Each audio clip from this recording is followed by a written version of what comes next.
Hello minister, ഞാൻ അരുന്ധതിയാ. പറയൂ madam. ഋഷിയുടെ കാര്യം പറയാനായിട്ടാണ് ഞാൻ മിനിസ്റ്ററെ വിളിച്ചേ. മാഡം, പറയുന്നതുകൊണ്ട് മറ്റൊന്നും തോന്നരുത്. നിങ്ങളുടെ കുടുംബത്തിന്റെ പ്രശ്നങ്ങൾ തീർക്കയല്ല മന്ത്രിസഭയുടെ ജോലി. കുറെ നാളായി കേൾക്കുന്നു, നന്ദനെ കാണാനില്ല, ഋഷിയെ കാണുന്നില്ല. അവരെവിടെയെങ്കിലും പോയതിന് ഞങ്ങൾ എന്ത് ചെയ്യാനാണ് മാഡം? വല്ലാത്ത തലവേദനയാണ്. അത് ശരി, മിനിസ്റ്റർക്ക് എന്റെ പരാതി ഇപ്പൊ തലവേദനയായിട്ട് തോന്നി തുടങ്ങിയല്ലേ?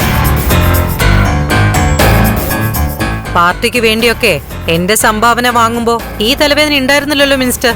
മാഡം മാത്രമല്ല, ഒരുപാട് പേർ പാർട്ടിക്ക് സംഭാവന നൽകാറുണ്ട്.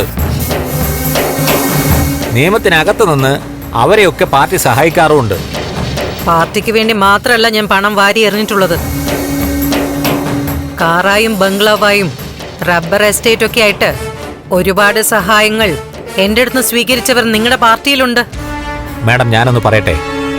മരുമകന് ബർത്ത്ഡേക്ക് ഗിഫ്റ്റ് കൊടുക്കാൻ മൂന്നാറിലെ തേയിലത്തോട്ടം വേണമെന്ന് പറഞ്ഞ വോയിസ് റെക്കോർഡ് ഇപ്പോഴും എന്റെ ഫോണിലുണ്ട്. പഴയ കാര്യങ്ങൾ വെച്ച് ഇങ്ങനെ ഒന്നും പറയല്ലേ മാഡം. എന്റെ മകന്റെ കാര്യത്തിൽ ഒരു വിട്ടുവീഴ്ചയും ഞാൻ ചെയ്യില്ല. മാഡം, ഇതിപ്പോ പാർട്ടിയുടെ ഇമേജിനെ ബാധിക്കുന്ന തരത്തിലാണ് കാര്യങ്ങൾ നീങ്ങിക്കൊണ്ടിരിക്കുന്നത്. അതുകൊണ്ടാണ് ഞാൻ... എന്റെ മകനെ കാണാനില്ലെങ്കിൽ പിന്നെ ഞാൻ എവിടെയാണ് പരാതി കൊടുക്കേണ്ടത് മിനിസ്റ്റർ? പരാതി പോലീസിനും ഗവൺമെന്റിനും ഒക്കെ കൊടുക്കണം. അത് സമ്മതിച്ചു. മുമ്പ് മാഡം കൊടുത്ത പരാതിയിൽ അന്വേഷണം നടക്കുമ്പോ പിന്നെ മാഡം ഒന്ന് തണുത്തു. കുറെ കാലം മിണ്ടാതിരുന്നു. അതെന്താ? അപ്പോ ഋഷിയെ കണ്ടെത്തിയിരുന്നോ? പോലീസിനോട് പറഞ്ഞു മടുത്തിട്ട് മിണ്ടാതിരുന്നതാ. മിനിസ്റ്റർ, ഇപ്പോഴത്തെ എന്റെ പരാതിയില് എന്തെങ്കിലും നടപടി സ്വീകരിച്ച് എന്നെ സഹായിക്കണം. അന്വേഷണം ഊർജിതപ്പെടുത്തണം. MLA-യുടെ ഭർത്താവിനെ കാണുന്നില്ല എന്ന് MLA-ക്ക് പരാതി, മേഡത്തിന് മകനെ കാണുന്നില്ല എന്നുള്ള പരാതി. എനിക്ക് എന്റെ മകന്റെ കാര്യം മാത്രമേ അറിയൂ. എനിക്ക് തോന്നുന്നത് നിങ്ങൾ രണ്ടുപേരും അങ്ങോട്ടും ഇങ്ങോട്ടും അന്വേഷിച്ചാൽ പ്രശ്നം തീരും. അങ്ങനെയാണെങ്കിൽ ഇവിടെ പോലീസും ഭരണമൊന്നും വേണ്ടല്ലോ മിനിസ്റ്റർ. പണ്ട് മകൻ അപകടം ഉണ്ടായപ്പോ നിങ്ങൾ എന്നെ വിളിച്ചിരുന്നു. വേണ്ട നടപടികൾ സ്വീകരിക്കണമെന്ന് ഞാൻ പറഞ്ഞിരുന്നതാ.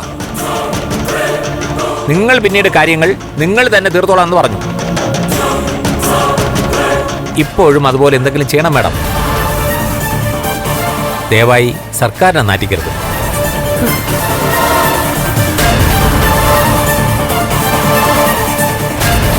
വല്ലാത്തൊരു കഷ്ടം തന്നെ.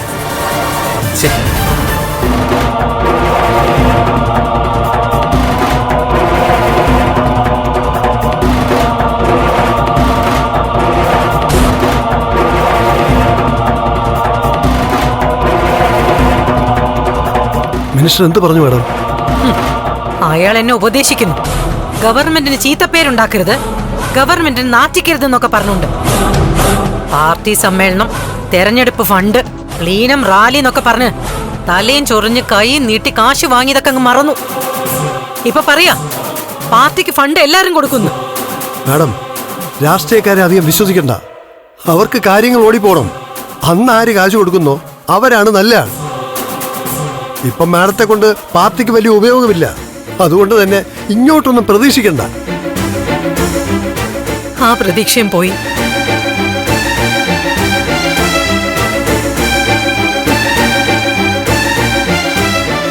ഇനി ഋഷിക്ക് വേണ്ടി ഏത് വാതിലും മുട്ടാനാ?